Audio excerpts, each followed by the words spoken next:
Oi, turma, tudo bem aí?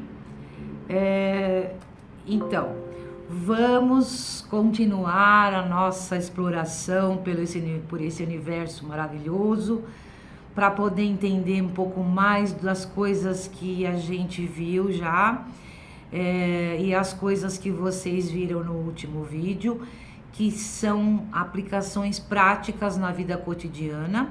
E agora a gente precisa entender por quê. Porque tudo que não tem uma explicação, não tem uma explicação por trás, ela vira uma crença, ela vira um mito, ela vira religião. Então é muito fácil a gente falar que pensamento positivo dá certo, que a gente ficar numa frequência alta dá certo.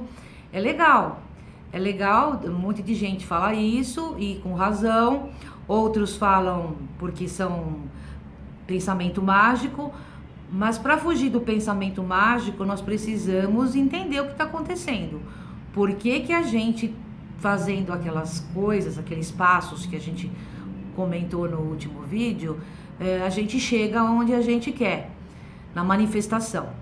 Se ficar só nisso, vira esoterismo, vira fé, vira crença. E assim como a sincronicidade.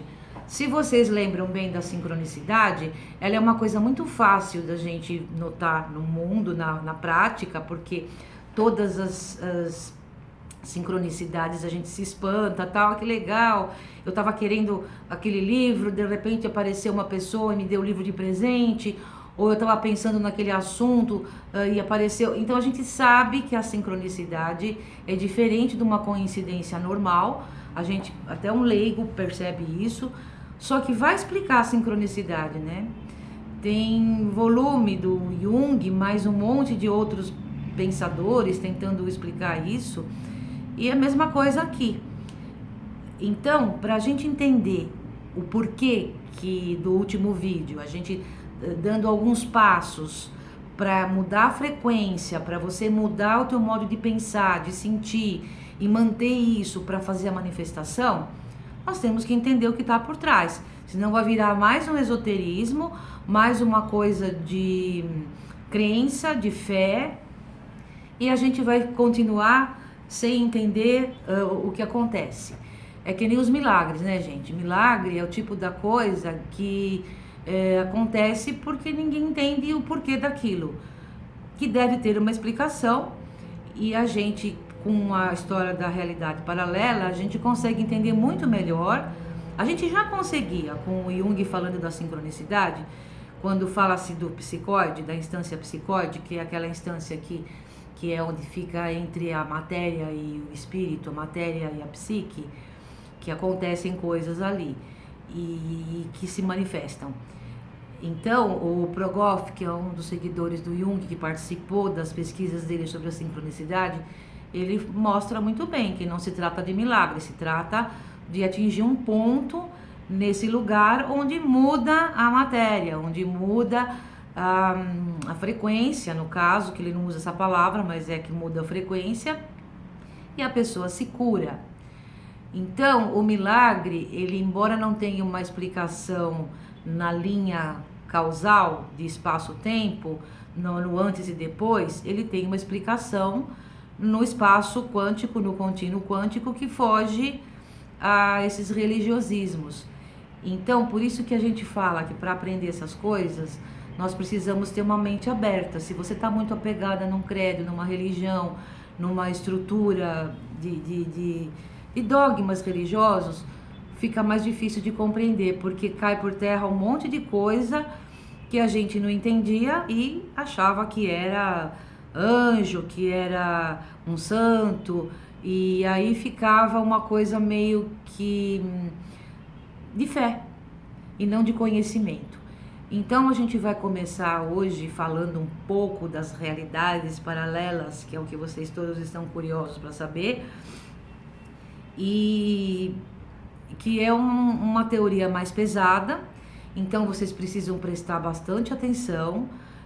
Não é, dá para escutar limpando a casa? Dá, mas daí tem que escutar de novo e tem que ver o PowerPoint, porque tem muitas figuras aqui que vocês precisam estar vendo.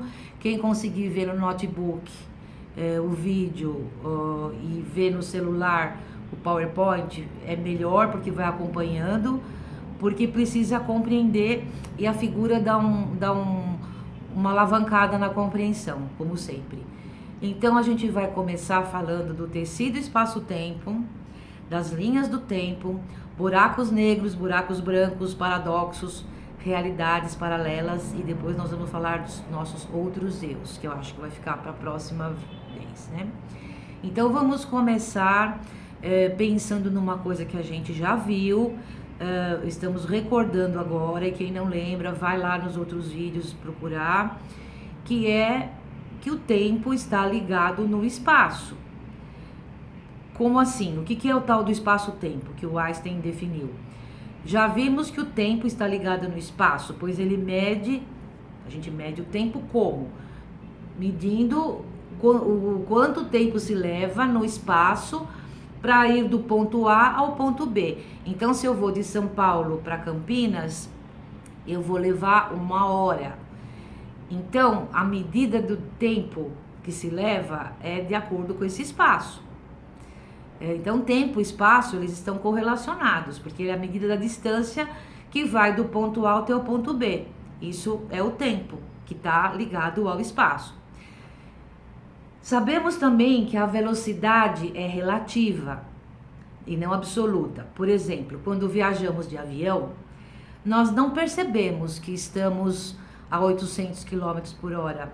A gente está parado dentro do avião. A gente tá parado, tá sentado, tá lento, tá dormindo.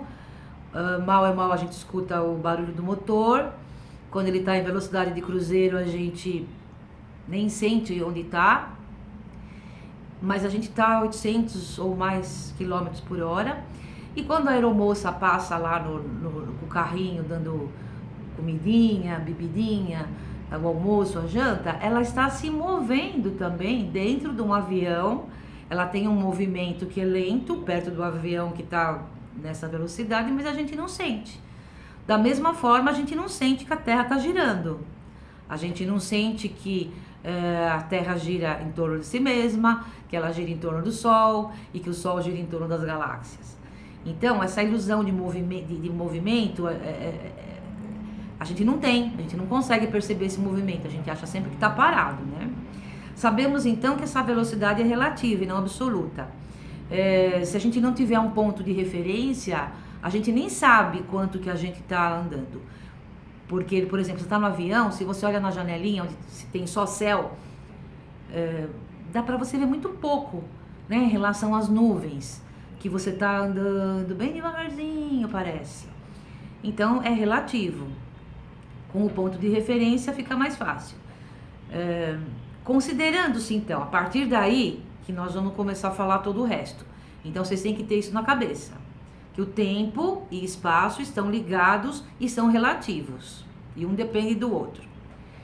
Considerando-se que a Terra gira em torno do Sol a 107 mil km por hora e o Sol gira em torno da galáxia a 69 mil km por hora e em torno do eixo ascendente da galáxia, ele gira a 25 mil km por hora, levando 225 milhões de anos para dar uma volta na galáxia, que a nossa galáxia é a Via Láctea, como vocês sabem, e o nosso Sol dá uma volta nela.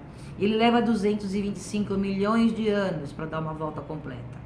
Somando-se toda essa correria espiralada pelo espaço, nós concluímos que viajamos a modestos 871.781 km por hora. Portanto, nós estamos sempre em movimento, tanto da rotação da Terra, como a translação que é em volta do Sol, como do Sol em torno da galáxia, sempre no movimento espiralado pelo espaço. Aí que é importante vocês olharem o PowerPoint, porque tem uma gravura com essa coisa da Terra espiralada, o Sol correndo atrás da galáxia e nós correndo atrás do Sol, e nós, que eu digo, é a Terra e todos os outros planetas do Sistema Solar. Sempre em movimento e em órbitas espiraladas. Então, nós temos essa gravura aqui, que se vocês estiverem vendo, e eu coloquei do lado aquilo que a gente já viu, que é a proporção áurea, que é aquele movimento espiralado que a gente já viu, que eu pus num outro videozinho que vocês não devem ter visto, porque eu coloquei como um link no PowerPoint e acho que não abre. Eu posso até mandar de novo para vocês, mas também não é tão relevante assim. Então, tudo que está no universo está girando na forma espiral, assim como nos indica a proporção áurea ou a razão de Fídias, com PH, né? Razão Φ. Não confundir com o número π, hein? É outra coisa. De onde vem a sequência Fibonacci, que é utilizada por artistas e construtores, que é aquela razão que o Leonardo da Vinci usou no homem vitruviano, que é aquela proporção, que é do antebraço até o braço tem que ter tanto, do pescoço, não sei o que lá. É a proporção áurea, tem em toda a natureza isso. Então eu coloquei uma gravura disso aí, e tudo no universo é baseado nessa geometria igual à razão áurea. Então, considerando-se tudo isso que nós vimos, vamos imaginar um viajante no tempo. Se a gente pudesse viajar no tempo igual os caras aí dos filmes de ficção, né? Então, considerando-se essas premissas, se um viajante no tempo que vive no ano, presta atenção que agora precisa prestar muita atenção.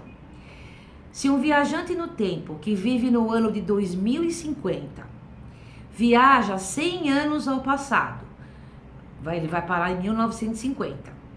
Cada momento desse total de 100 anos de espaço-tempo será alterado pela passagem dele. Nós estamos viajando nessa loucura de 871 mil quilômetros por hora no espaço-tempo, e a gente volta 100 anos. Esse viajante voltou 100 anos. Do ano de 2050 ele vai para 1950. Cada momento desse total de 100 anos de espaço-tempo, ele vai ser alterado por essa passagem. E o passado que ele chega se torna um passado, não o passado, modificado pela passagem do viajante, que entra em contato com cada momento que leva a esse passado. Se esse viajante percorrer esses 100 anos para o passado e decidir ficar lá, no ano de 1950, se ele decide, né, morar lá, então o passado se torna o presente para ele, certo? Ele voltou 100 anos, voltou para 1950 e ficou lá. Então ele está no presente para ele e para todo mundo que está lá junto com ele. E a partir do momento que ele chega em 1950 e vai seguindo ano após ano, até avançar os 100 anos de quando ele foi para o passado. Então, se ele avança 100 anos, dia a dia, ano a ano, para a futura data em que ele nasceu, e depois continuando até a data que ele partiu para a jornada no espaço-tempo para voltar para o passado, que é 2050, esse será o presente para ele e de quem vai estar ali junto com ele, certo? Ele vai estar vivendo no ano de 1950, ele vai chegar no aniversário dele, quando ele nasceu, e vai chegar no ano 2050, que é onde ele faz a viagem. Então vai ser presente para ele, tá? E como os 100 anos passam a partir da data da sua chegada, a 1950, dia a dia, ano a ano, levando a data do seu nascimento, a mesma data da viagem, ele vai sair de novo para o passado. Então parece que isso fica um looping, né? Se isso se repetir novamente, e novamente, e novamente, ele terá a experiência, independentemente do número de viagens que ele fizer, que ele fica indo fazer, chega a 2050, ele volta para o ano de 1950, vamos supor, isso é uma hipótese, né? Mas hipótese é um exercício de pensamento. O que vai acontecer? Cada vez, quantas viagens que ele fizer, seja nesse looping, no espaço-tempo, né? ele vai chegar e cada vez em um passado diferente, um passado alterado e alternado em cada vez pelas viagens. Então, essas viagens, por si só, elas vão alterar e alternar o espaço-tempo. Ele nunca vai chegar no mesmo passado. Ele sempre vai chegar num passado diferente. Isso a gente vê no filme do Efeito Borboleta, a gente vê no filme daquele do McFly, do De Volta ao Futuro. Cada vez você volta para um passado diferente. Não tem como você voltar para o mesmo passado, considerando que está tudo em movimento. Não é mais o mesmo passado, é outro passado, é outra coisa. É um dos passados possíveis. É complicado isso de a gente entender, porque na nossa cabeça é um paradoxo, né? Isso acontece porque a Terra, se movendo nessa velocidade, assim como o Sistema Solar, nunca estará na mesma posição e estará em outra coordenada de espaço-tempo. Ele pode repetir o viajante, né? Viajante de espaço, hipotético. Ele pode repetir a mesma coisa, mas estará preso numa espiral, num time looping, onde o espaço não é mesmo e o tempo também não, porque é uma espiral, né? Então ele vai indo assim, ele nunca vai estar no mesmo lugar, se ele conseguir voltar para o passado.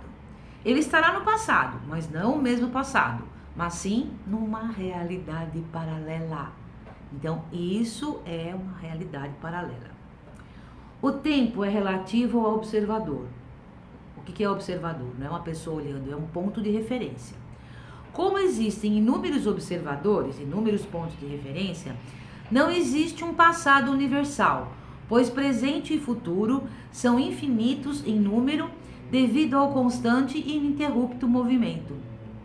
Desta forma, há mais que um presente também, porque o tempo não é o mesmo em todos os lugares e para todos, e difere dependendo de variáveis como gravidade, aceleração e referência ao observador hipotético, ao ponto fixo de referência, certo? Portanto, cada vez que se volta no tempo, a Terra está em outra posição e atinge-se o passado de outro tempo, que é uma realidade paralela. Repetindo até vocês entenderem, porque a gente precisa ver várias vezes mesmo. Lembremos agora da bendita ação assustadora à distância do nosso querido Einstein, ou o emaranhamento quântico, que nós vemos lá no sonho do Lincoln. O tempo é algo que tem uma função de onda, emaranhada com o movimento, o observador e o contínuo quântico. Isso vocês já viram lá naquela oportunidade.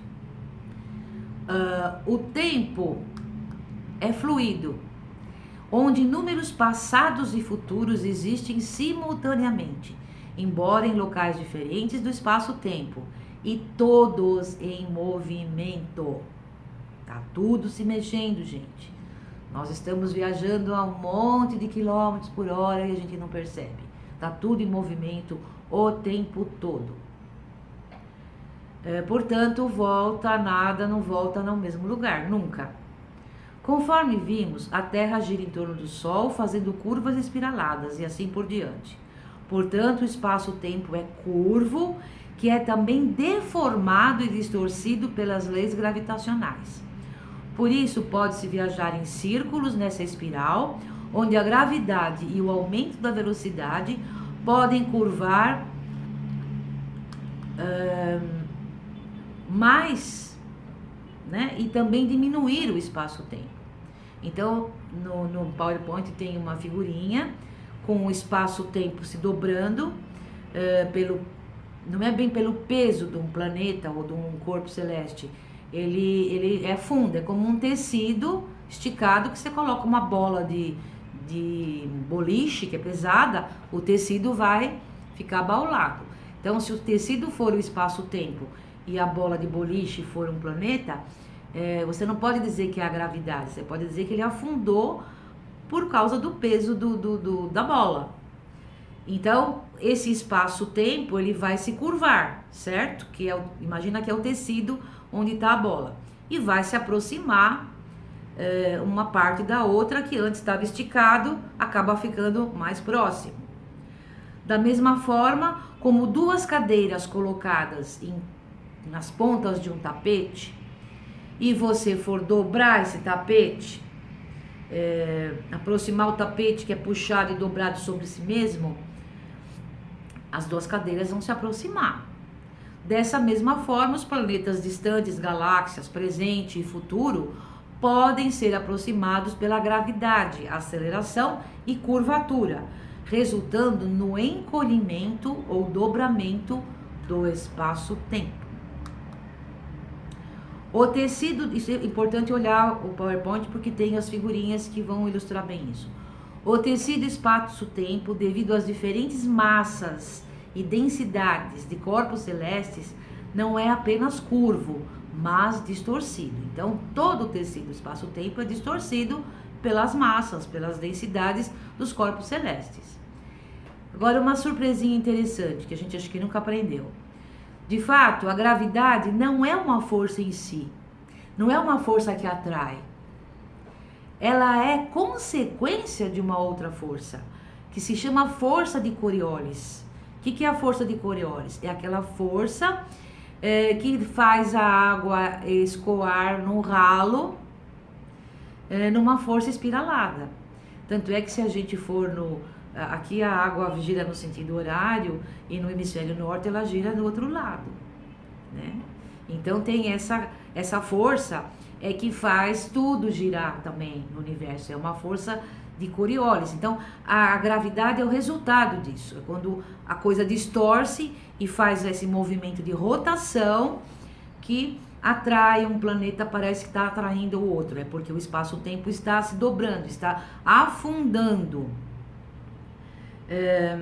E dependendo da densidade desse planeta, dessa massa estelar, esse espaço-tempo vai... Imagina a bola de boliche muito pesada num tecido fino. O que vai acontecer? O tecido vai romper.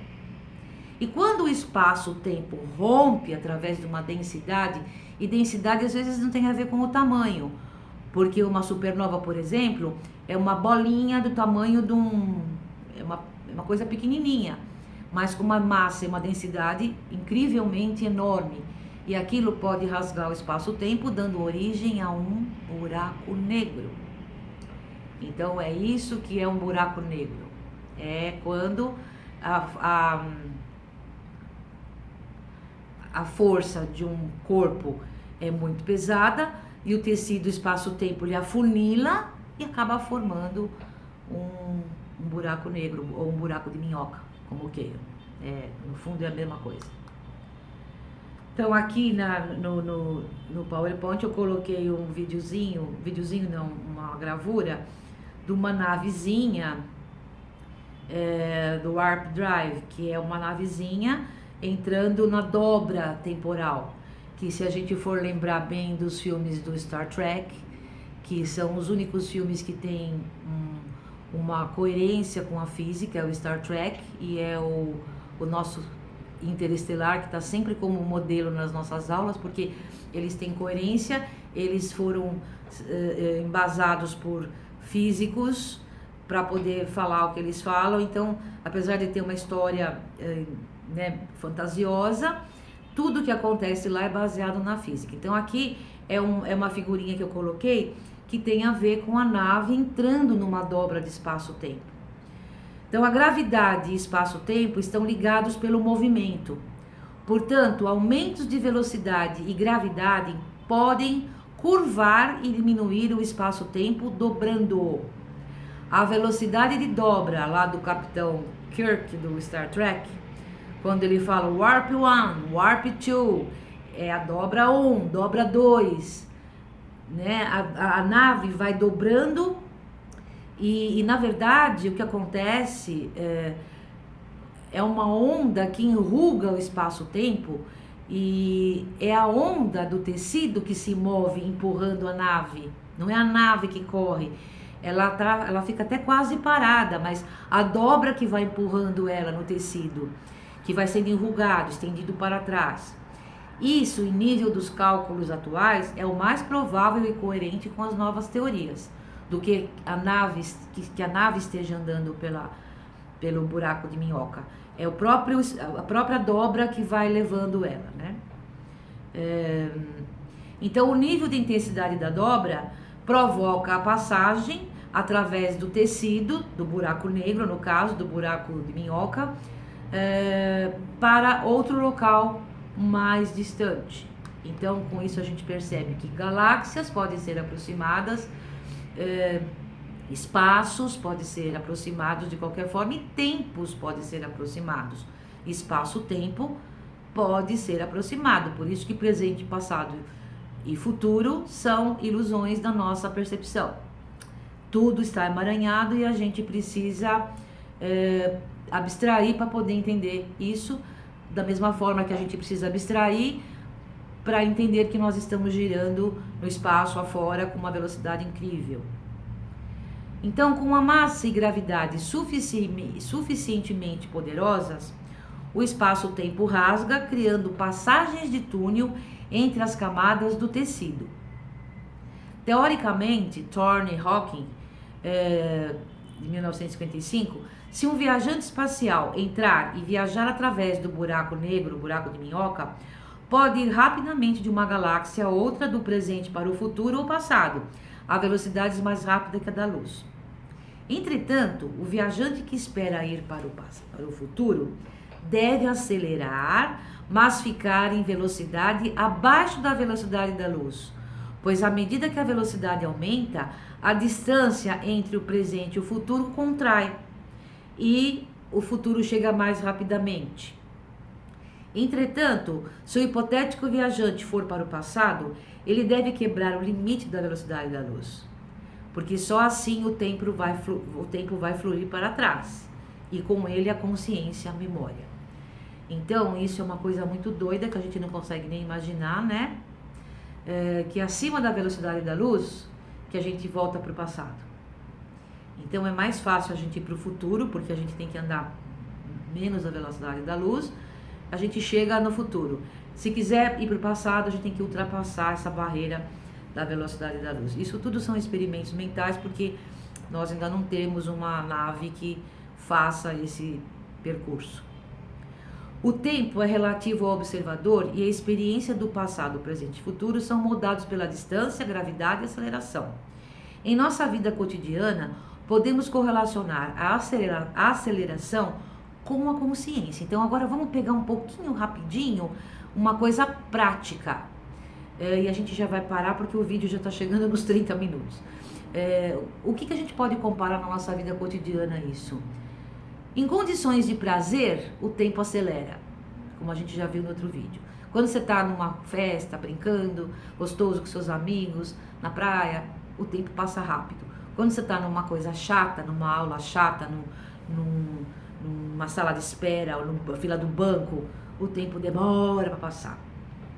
Então, essa harmonia que a gente tem é porque o tempo está acelerado. E o oposto, até correndo para trás, a gente vê em situações de medo, de terror e de pânico. Então, se alguém que já passou por um assalto sabe bem o que é isso, parece que o tempo para, né? Então, nós vamos também parar aqui agora, porque o vídeo vai dar uma pausinha agora, tá bom? A gente já continua.